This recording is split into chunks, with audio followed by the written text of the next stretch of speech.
ಉಳ್ದಿರೋ ರೈಸಲ್ಲಿ ಆಲೂಗಡ್ಡೆನ use ಮಾಡಿಕೊಂಡು ಒಂದು ಸ್ನ್ಯಾಕ್ಸ್ನ ಮಾಡೋದು ಹೇಗೆ ಅಂತ ನೋಡೋಣ ಬನ್ನಿ. Welcome back to my YouTube channel.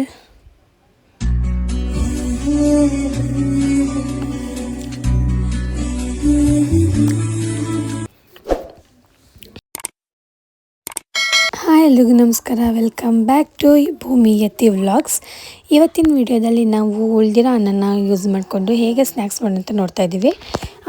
ಮನೇಲಿ ಈಗ ಅನ್ನ ಉಳಿದಿದ್ರೆ ಮಕ್ಕಳಿಗೆಲ್ಲ ಸ್ನ್ಯಾಕ್ಸ್ ತುಂಬಾ ಇಷ್ಟ ಆಗುತ್ತೆ, ಚೆನ್ನಾಗಿರುತ್ತೆ. ಉಳಿದಿದ್ರೆ ಅನ್ನ 1 ಕಪ್ ಅಥವಾ 2 ಕಪ್ ಅಷ್ಟು ತಗೊಳ್ಳಿ.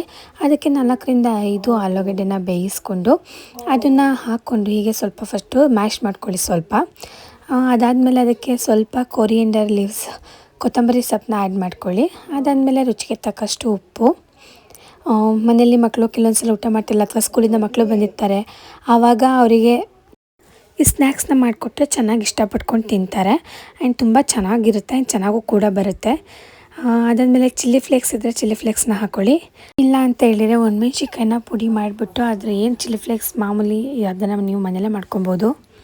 ಬೇಗನೂ ಆಗೋಗುತ್ತೆ ಇದನ್ನು, ಹಾಗಾಗಿ ಎಲ್ಲರೂ ಮಸ್ಟ್ ಆ್ಯಂಡ್ ಶುಡ್ ಟ್ರೈ ಮಾಡಿ ಅಂತ ಹೇಳೋದಕ್ಕೆ ಇಷ್ಟಪಡ್ತೀನಿ.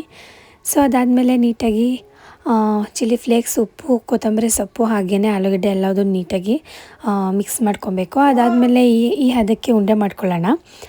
ಅದಾದಮೇಲೆ ಈಗ ಒಂದು ಶೇಪಲ್ಲಿ ಅದನ್ನ ತಟ್ಕೊಂಡು ಚಿಕ್ಕ ಚಿಕ್ಕ ಪೀಸ್ಗಳಾಗಿ ಚಾಕಲ್ಲಿ ಕಟ್ ಮಾಡಿಕೊಂಡು ಅದಾದಮೇಲೆ ಒಂದೊಂದೇ ಪೀಸಸ್ನ ನಾವು ಎಣ್ಣೆಲೆ ಹಾಕಿ ಕರ್ಕೊಬೇಕಾಗುತ್ತೆ.